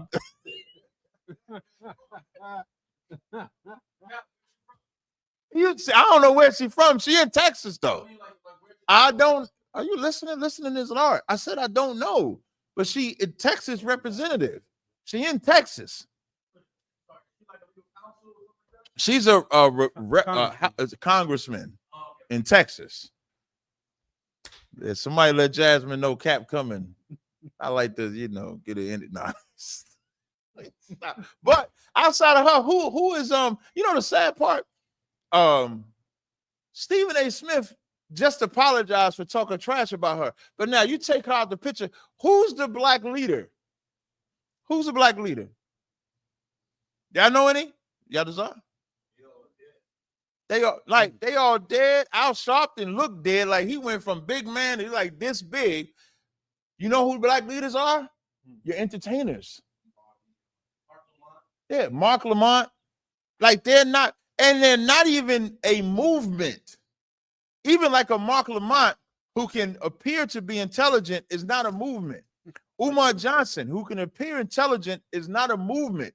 There is no black leader that's a movement. Back in at least back in the 60s, whether I agree with him or not, Martin had a movement. Malcolm had a movement. There was movements. The Khalid Muhammad had a movement. There is no movement outside of ISUPK. There isn't. So what do? They placate on your desire for money. That's why your Diddy can be who you listen to. Your Steve Harvey can be who you listen to. Your D.L. Hughley can be who you listen to. The damn comedians are who. Cat Williams broke the internet on Shannon Sharp. And Cat Williams is a comedian. That's who you look at for leadership. So when we looking at for vain help, the vain help is because nothing is going to come from looking at these people that are paid to perform. You're not going to see anything. Keep reading where you was at. Luke 16. Luke 16 and 20. And there was a certain beggar named Lazarus, which was laid at his gate, full of sores, and desiring to be fed with the crumbs. And now all Lazarus want, that's the vain help. All Lazarus, which is us. The rich man is in the parable, in the literal parable, the rich man is the Sadducee and Pharisee. The poor people are Israel. And today, it's the rich people, your pastor, your preacher, and they so diabolical. They can ask for 2,000. You give 1,200. He said, that's not what I asked for. That's what the pastor can say. Because the poor is just desiring, and the poor believe if I give my last to him, a treasure is going to open. You know why? Because they'll read a scripture. You know, if you give this, he'll open up a window and he'll give you a blessing. There ain't a bigger pimp outside the white man. There ain't a greater pimp than the pastor. The pastor is the biggest pimp ever. I saw one video on TikTok. The pastor got his Bentley on let me see if I can find it. The pastor got his Bentley on the pulpit. And he said, I got this in here for y'all to see. And one of the persons said, can we get in it? He said, no, in the name of Jesus. I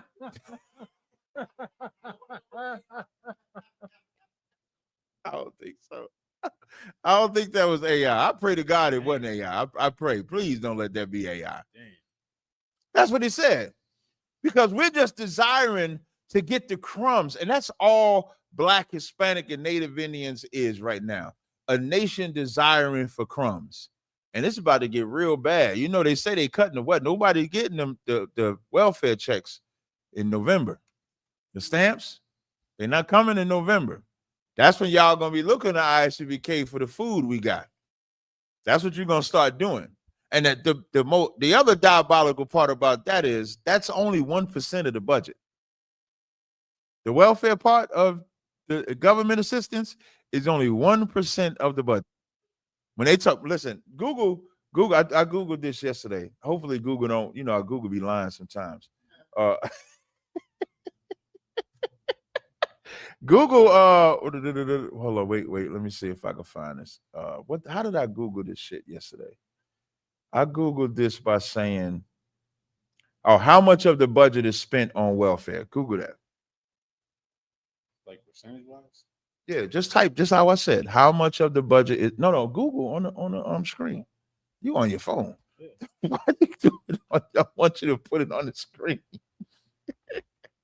I can't believe you just did that.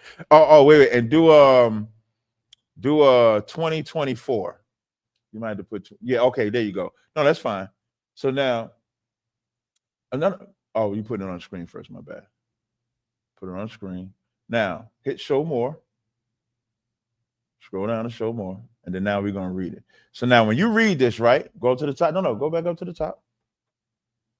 In the fiscal year 2024, the federal government spent $6.9 trillion in total, with welfare and related programs like income security accounting for approximately $476 billion, 7% of that total.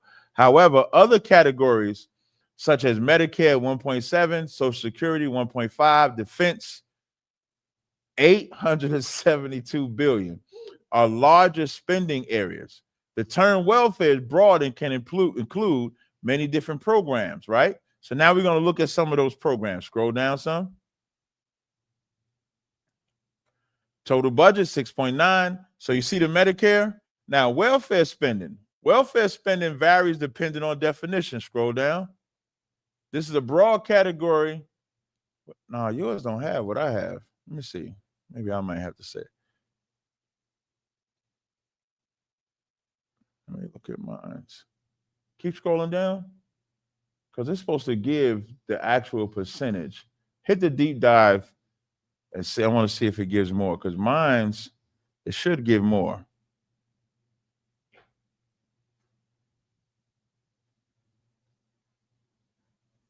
Boy, you can't, you got to damn near screenshot it.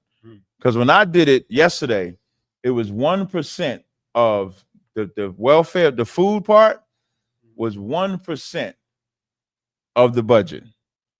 So why would they do that? To send y'all, like, you be in the government, this goes right back to not caring and looking for vain help, our eyes is watching, because America will never care for you. Oh, there we go. In the fiscal year 20, this is on the screen. They can see this. God, the U.S. government spent approximately $100 billion on SNAP, which is about 1.5% of the total federal budget. So when they make supplemental nutrition assistance program to be the face of the lockout, it's just another way to show you the rich don't care about the poor. When they go into cut, like when the Bible says, don't rich men oppress you, the rich don't care about the poor. When they think about everything that they could cut, they never think about cutting the military. They're not going to do that. They're not thinking of nothing else that's going to help their pockets. They're not think the Republicans and Democrats shouldn't even get, are they getting paid? But to cut your food off, they'll cut it off. That's when it says, now go back to the scripture. Brother, you can't talk from back there, brother. Salakia. No sweat. No, go ahead and say it. No, damn, that's diabolical. Government workers get free health care. Read Luke 16 and 21. And desiring to be fed. And as they desiring to be fed with the crumbs from the rich, go ahead. With the crumbs which fell from the rich man's table. Mm-hmm. Moreover, the dogs came and licked his sword. When it says the dogs came and licked their sword, so imagine you got cuts and bruises on your body, and a dog comes and licks them. Does the dog's tongue heal your body? It don't. It helps further the damage. So now, what are some of the licking that they do? The drugs they give you, the alcohol they give you, the access to excess of shit you don't need. But you'll never get justice. You'll never be taken care of. You'll never feel safe. You'll never not worry. And in Deuteronomy, the 28th chapter, when it says, I think above our head is like iron, right? Is it above our head is iron? And yeah, I think above our head, in Deuteronomy, the 28th chapter, when it talks about the curses, it talks about above our head. Let me see if I can find it. Above, give me 1 second. And I know it's Deuteronomy 28. Bear with me a second. You said verse 23? The water. Deuteronomy 28 and 23, it says, and the heaven that is above over thy head shall be brass, and the earth that is under thee shall be iron. That's our life. I remember Michael Jackson had that song, too high to get over, too low to get under. That's us. There is no escaping oppression. All right, I'll take the next question. Let me know when it's like 8:45. Brother said, Shalom, Cap. Can we get a breakdown on John chapter 20 and 17 and 26? Was Yahushua using numbers 19 and 11 through 13, which means he was still telling them to keep the laws of Moses? Boy, when I say y'all be overthinking. Numbers 19 and what? Numbers 19 and 11 through 13. No. I should just say it like that, but of course, man, he might be dropping something scientific. Christ's body wasn't dead. Christ was alive. Okay, go to John 20. Go ahead, come on. Because he'll say Cap wouldn't answer my question. John 20 and 17, Jesus saith unto her, touch me not, for I am not yet ascended to my Father, but go to my brethren. Is he talking? Is Christ talking? So he's alive, right? Right? So Numbers 19 and 11 says, he that touches the dead body of any man. Christ is alive, right? Right? Y'all see why I didn't want to answer the question? Christ is alive, talking to him, saying, don't touch me. A dead body don't talk. The dead body is laid up in the grave. Everybody understand? And then when you go further down, did Thomas touch Christ? Yes, sir. Yes, he touched his wound. Okay, y'all desire. Yeah, but more importantly, he touched them. Shalom. I'll take the next question.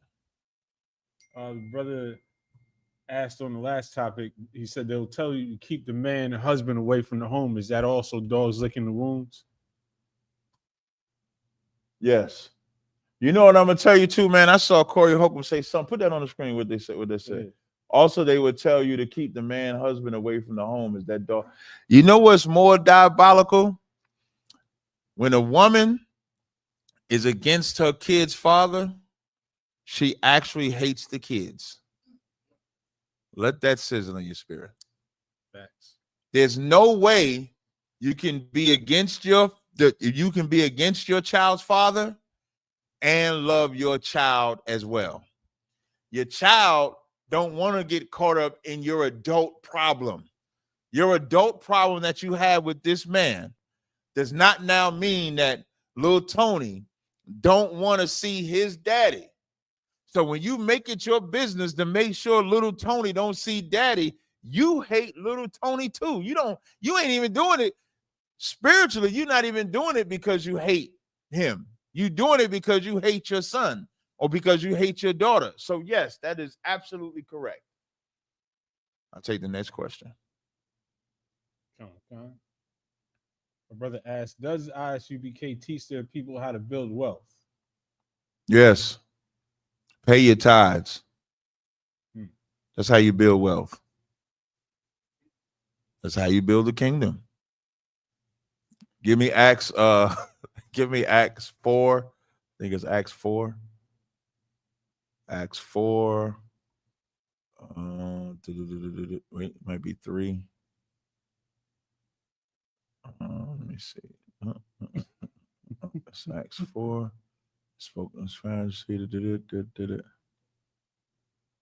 Acts 4 and 32. Acts chapter 4 and verse 32.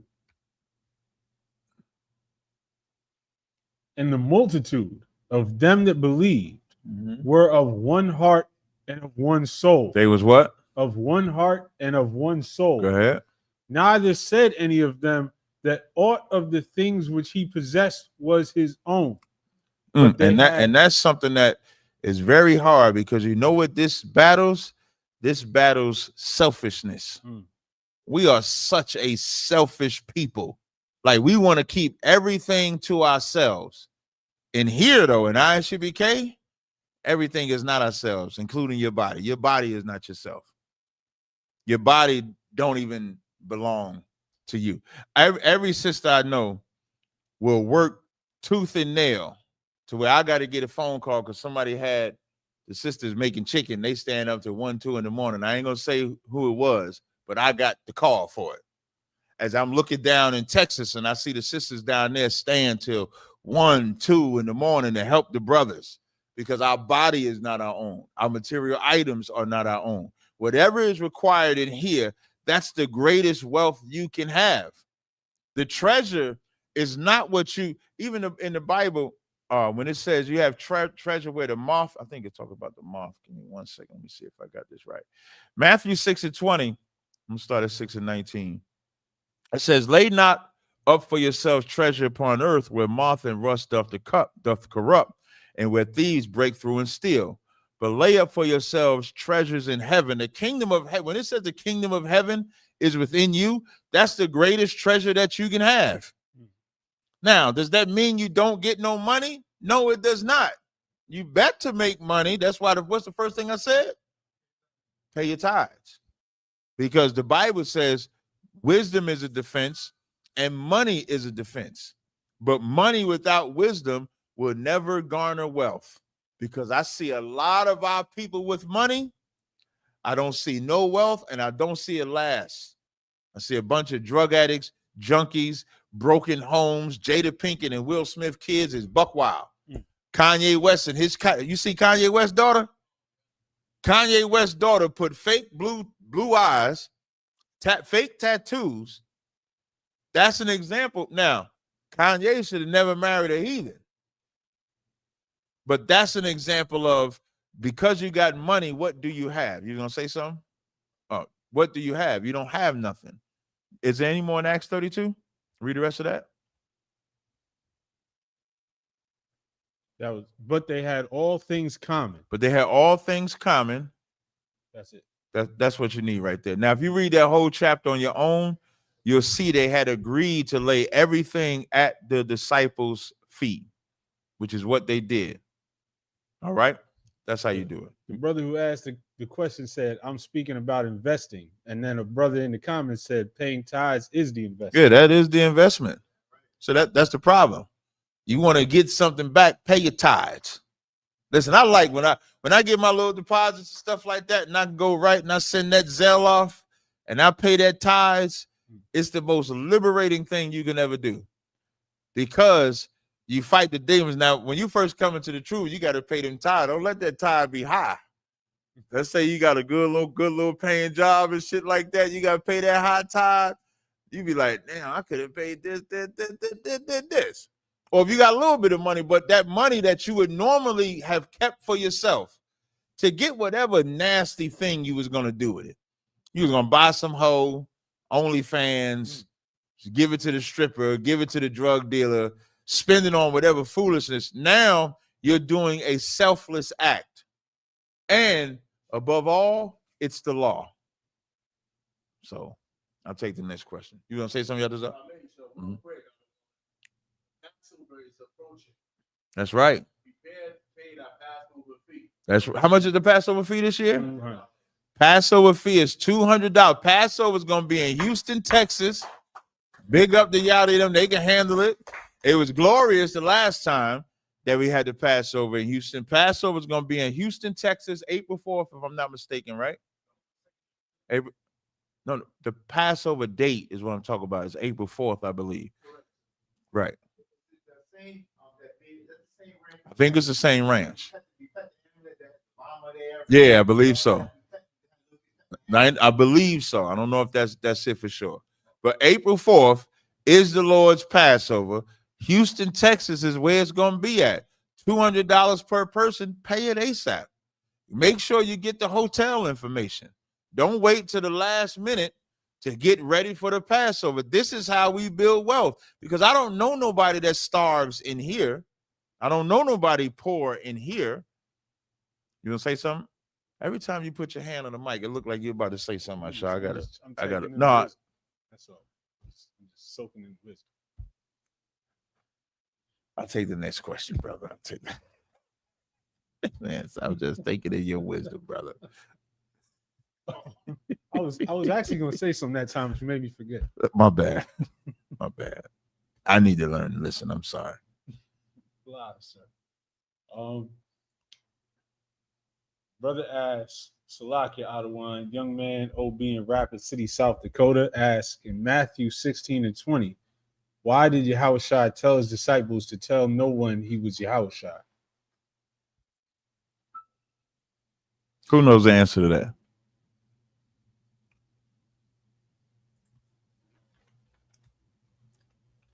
When you absolutely. Well, you got to read start at verse 15. Matthew 16:15. Mm-hmm. He saith unto them, but whom say ye that I am? And Simon Peter answered and said, thou art the Christ, the Son of the living God. Mm-hmm. And Yahushua answered. Sidebar. Did Peter say you are God, or did he say he was the Son of the living God? The Son of the living God. Keep reading. And Yahushua answered and said unto him, blessed art thou, Simon Bar-Jonah, for flesh and blood have not revealed it unto thee, but my Father which is in heaven. There's another thing, scripture you can use to show that Jesus is not God, because even Christ said the Father revealed that he was the Son. Keep going. But now, so you see that Christ is asking who he is. Peter says, you are the Son of the living God. Christ acknowledges that. Read verse 18. Verse 18, and I say also unto thee that thou art Peter, and upon this rock I will build my church. So now he's establishing what he's going to do with Christ, with Peter, what he's going to do with the disciples. Read verse 20. And the gates of hell shall not prevail. No, I said read verse 20. Then charged he his disciples that they should tell no man that he was Yahushua Mashiach. So now, what does that mean? Why did he say he charged the disciples not to tell no man? Read 21. I'll help y'all out. Read 21. From that time forth, began Yahushua to show unto his disciples how that he must go unto Jerusalem and suffer many things of the elders and chief priests and scribes. So now, why did he charge them not to say nothing? It's not as complicated as you might think. I'll give you a because his work has to speak for itself. That's simple. He didn't make himself no reputation. He didn't need nobody to walk around. Yeah, okay, you know I'm the son of the Most High God sent here to do this mission, but you don't have to tell people to do that. They'll see by the work. It's just that simple. All right, I'll take the next question. So quick shout out to Baltimore. Shout out to Baltimore, Big B more up in the building. Give him a hand. All right. We have a sister asked, Salaki, sir, how many weeks after birth of a baby girl has to pass to be able to attend Passover? Well, if you have a baby, I think if you have a boy, a girl rather, I think it's 84 days. It's in Leviticus. I want to say it's 84. It's double the son. So Leviticus, give me a second. Because a woman is a monster. No, I'm joking.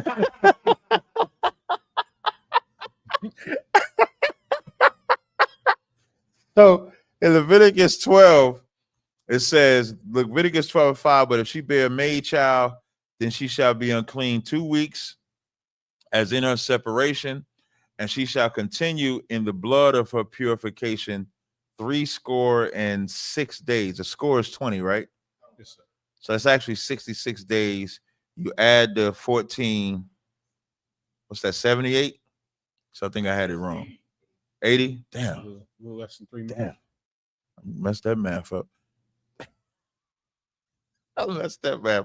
Now, I don't know. Now, you know what's interesting is that when a woman has a daughter or a boy or a girl, when they're pregnant, it's different. Maybe that has something to do with it because their makeup is different.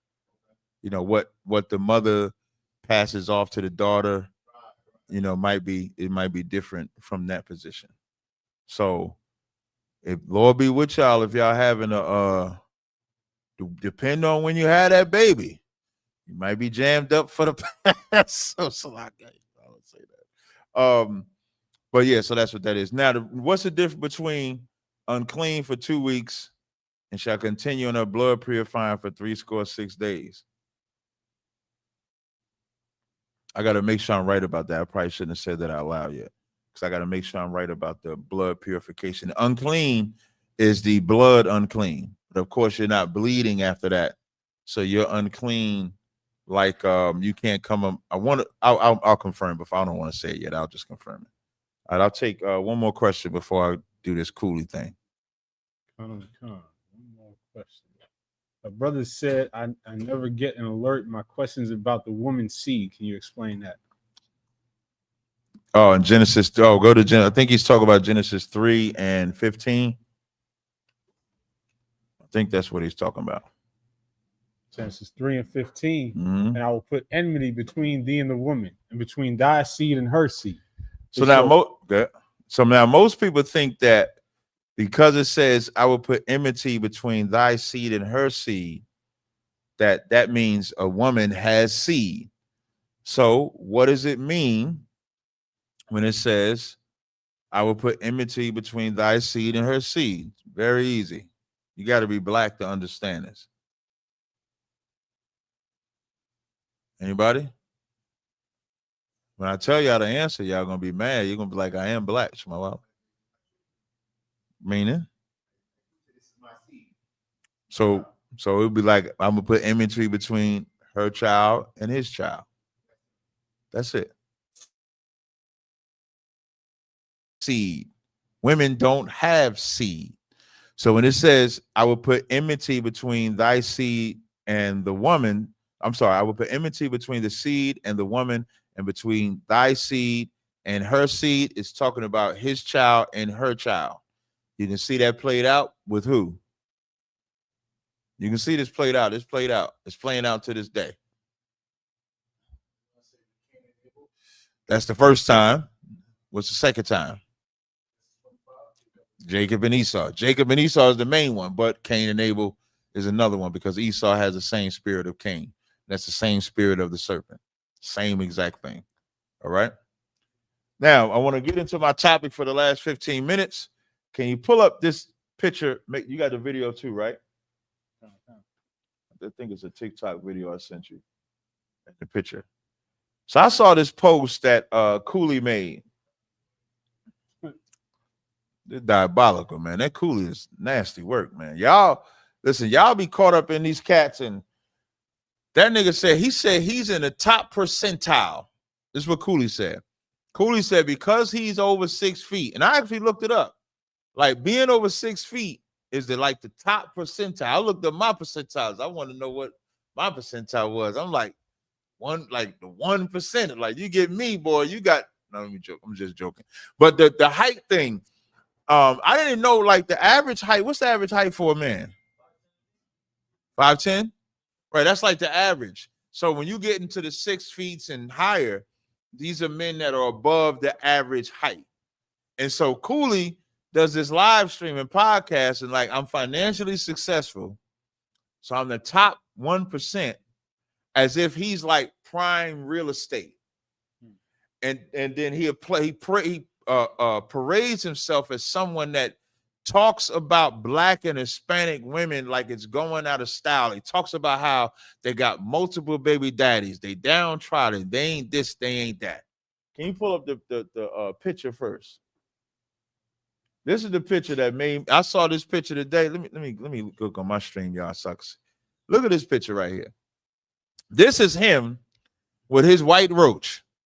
That I don't call white women snow bunnies. White women are roaches. Now, hold up. Look up white roach because they might think I made up. There's no such thing as a white roach. Can you Google white roach for me, please? Just Google it. Yeah. No, white roach. Yeah. Go to images.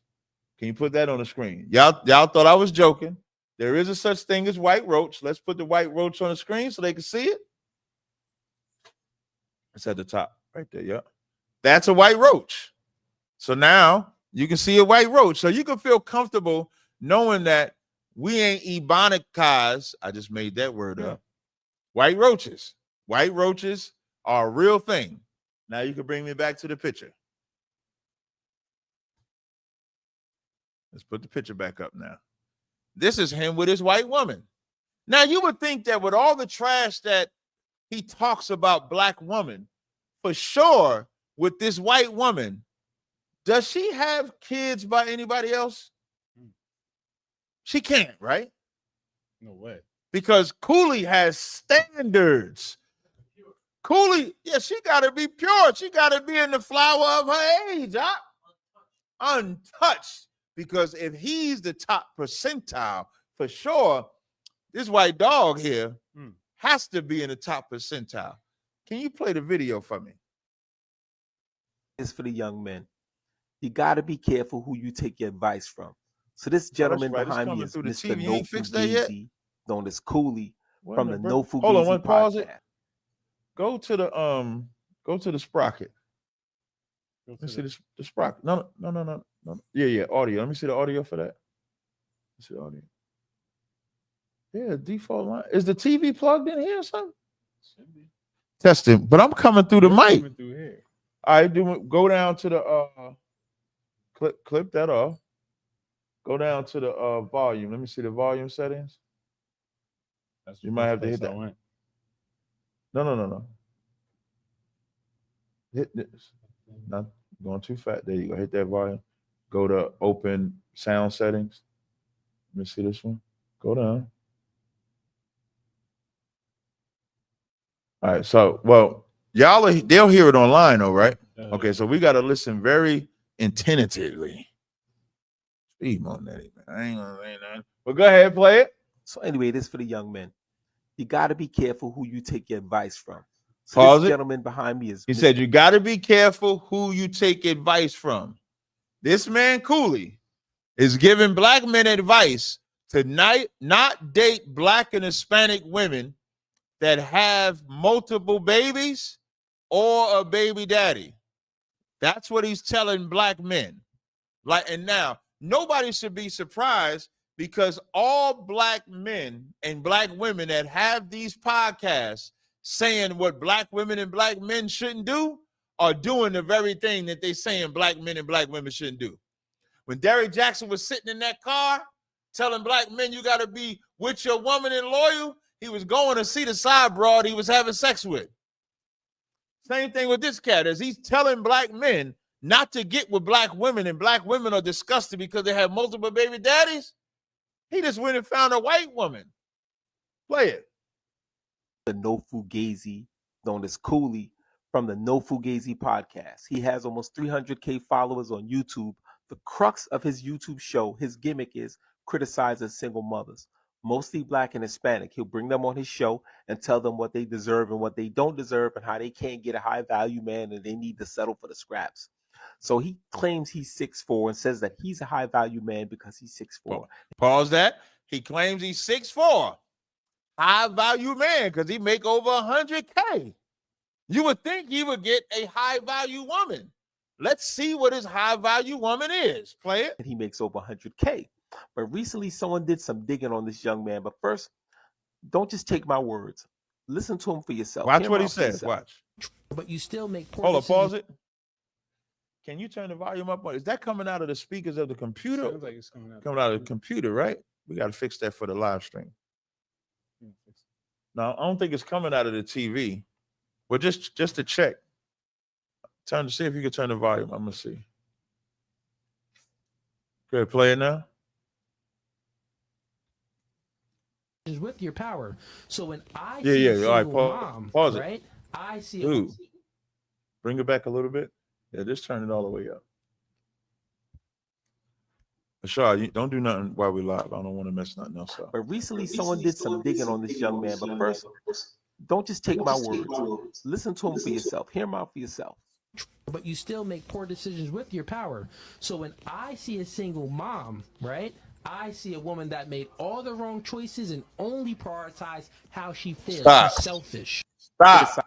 He said when he sees a single mom, he's talking to black women, he sees a woman that is selfish. That's what he sees. Play it. I see a single mom, right? I see a woman that made all the wrong choices and only prioritized how she feels. She's selfish. Will you ever date a single mom? I mean, single moms need love too. They can get a little recreational use only. So this young man, you brought it back or it cut back.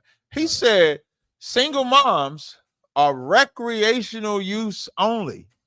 That's what he said. Keep playing it. A little recreational use only. So this young man to my left did some digging on Mr. Fugazi. Now make sure y'all pay attention to the picture in the back. Look at the pictures in the back. Keep playing it. He has his TikTok profile with his fiance, who happens to be a white single mother with two whole white kids that ain't his.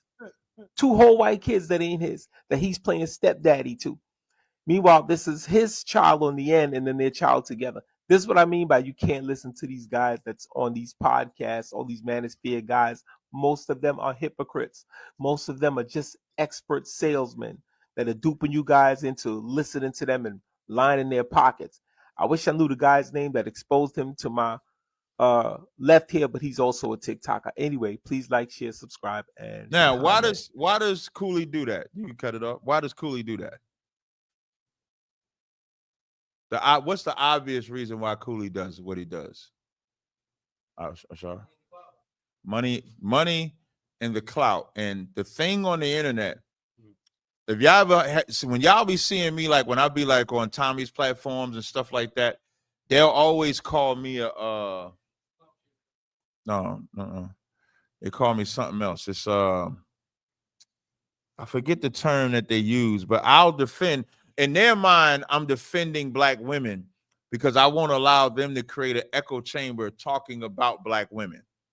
Just like if I'm in a room and they're getting on black men, I don't allow that either. Because I'm not chasing clout and I just want to tell the truth, I'll tell it from both sides. On the internet, what gets you popular is talking about black women in a negative way, talking about black men in a negative way. So there are women that gets thousands of subscribers, hundreds of thousands of subscribers, making it their business to talk about black men, and the same thing with black women. Now, it's one thing to talk that way, but then when the camera is off, you're with your own. So like, let's say if you got a brother that's talking bad about black women, single mothers, but then he does the same thing when he's home. He's for his people.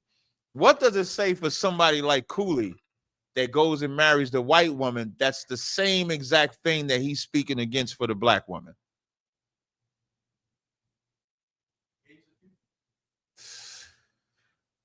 No, that's a given. That's why he's doing a podcast, because he hates his people.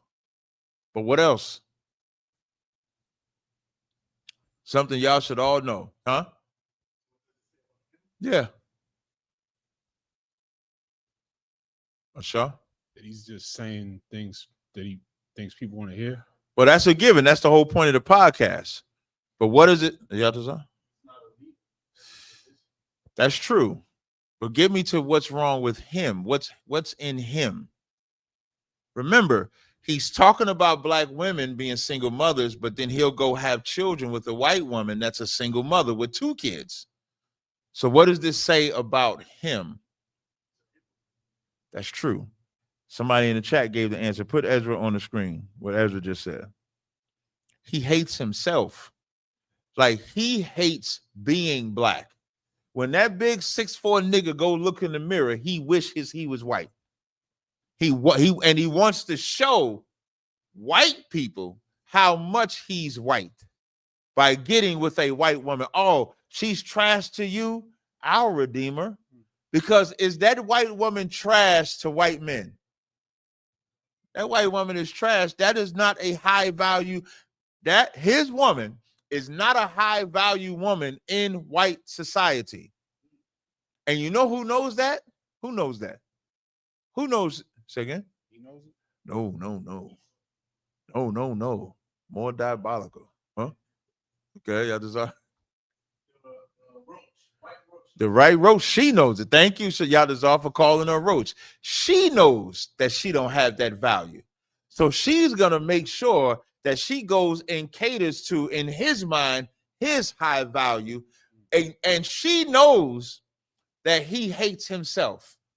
And that if I get on his arm, he'll feel good about himself. Keep the picture up the whole time I'm talking. It's like I meant to tell you that. Put that picture up. No, the picture of him. Yeah, leave that picture right up there. That's why he feels comfortable in his little wife beater, his skinny jeans and Tim's, standing there. Now he feels like he's somebody, because before he got with her, he felt like nobody, and he was projecting the hatred that he had. The hatred that he had for himself is what he's projecting onto black women. That's why it's easy to do so. And then when he gets the white woman, you know, he defends her. He defends that tooth and nail. Or he gonna fight for Becky. He gonna fight for the roach. But he would never think to fight for his own people, which goes back to what I think Yadazar said earlier.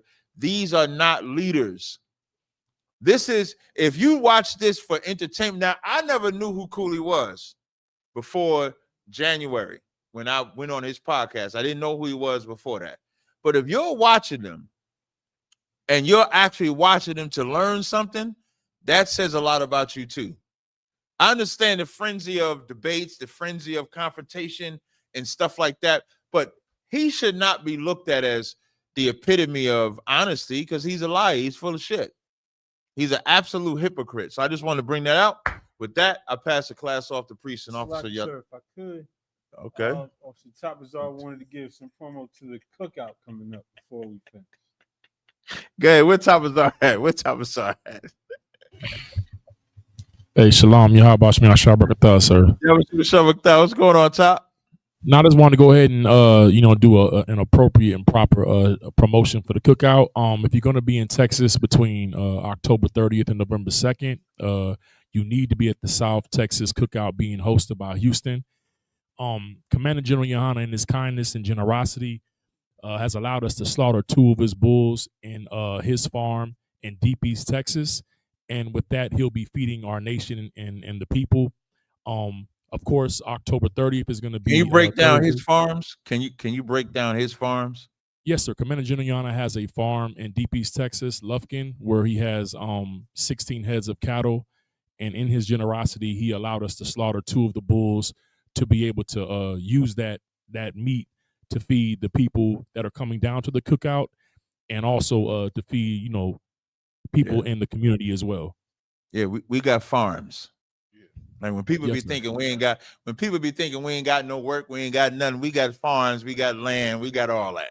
Just so y'all know. But when Tabazar said it so nonchalant, yeah, Commander Jenny Yohanas let us use 2 of his cows. He let us slaughter them, you know what I'm saying? We gonna slice them up, eat them up, cook them real good and shit like that. And that might go over a lot of people's heads. But y'all need to know we got farms. We got all of that. You can continue, brother. The water. Building the wealth. Thank you, Ashar. Building the wealth that a brother asked a question about. You can continue with Top. Colonel Wakan, the water. And then October 30th, of course, is going to be Thursday, scripture breakdown with General Muhammad. And if you are fortunate and wise enough to be on time, there will be a steak bar, right? To where, we'll be serving tomahawk steaks, porterhouse steaks, ribeyes, sirloin, with asparagus and other, delectable sides and whatnot. So be there on time for the class. So while General Muhammad feeds you with knowledge, wisdom, and understanding, Commander General Yohana will be feeding you with the meat, from his farm as well. All right. Pause. Cut on with sir. He said feeding you with the meat. God. It's like go ahead, Top. Go ahead, Top. Go ahead. No sweat, sir. Yeah, and then after that, after class is going to be game and karaoke night. There will be an outdoor movie night. October 31st. October 31st. We'll be doing community outreach in Houston's notorious 3rd Ward, CUNY Homes, where the food that's provided from the farm, we'll be taking that to the community to feed the people. And like I said, in 3rd Ward, if you're from Houston, you know about that. And as we do every month in that area, we'll be taking that food provided by Commander Johnny Hanna and feeding the people. And then there'll be nightlife in the clubs that night. Saturday, November 1st, there'll be a brunch day party for the sisters. And then that night will be nightlife. And then, of course, Sunday, November 2nd is the actual cookout, which will be at 7701 Belford Avenue. Which we want everybody to come down, all the different zones. Everybody, if you're Black, Hispanic, or Native Indian, you're invited. And this is all, like I said, by the generosity of Commander General Yohana. And then there will be nightlife that night as well. But I just want to go ahead and give if we could give Commander General Yohana a hand, for all the work that he's done to allow this to happen. But that's pretty much it, Cap, and Tawada for allowing me to go ahead and give a promote. Definitely, man. I'm looking forward to it. I'm coming down. I always talk about Houston. Houston, as I always say, is the only place I would actually transfer to. I was in the garage with Houston. I remember when Houston was in Gabawar's crib at the garage. That's how far back I go with Houston. So it's like my second home. So shout out to Houston. I'm looking forward to that cookout. With that, can I pass the class now, Aisha? Yes, sir. Thank you. With that, I pass the class to Briefs and Officer Yatazar. We'll sign Christ. Clap it up for the class. Men of Israel, we're going to give one courtesy salute. Men of Israel, I Majum. I Majum Shabbat. I Majum Barak. Yahweh Hashem Yahweh Shabbat. I'll give one courtesy to the sisters. Yeah, so like it. I Majum Shabbat. I Majum Barak. Yahweh Shabbat. Hashem Yahweh Shabbat. Yajam Matap. Dismiss.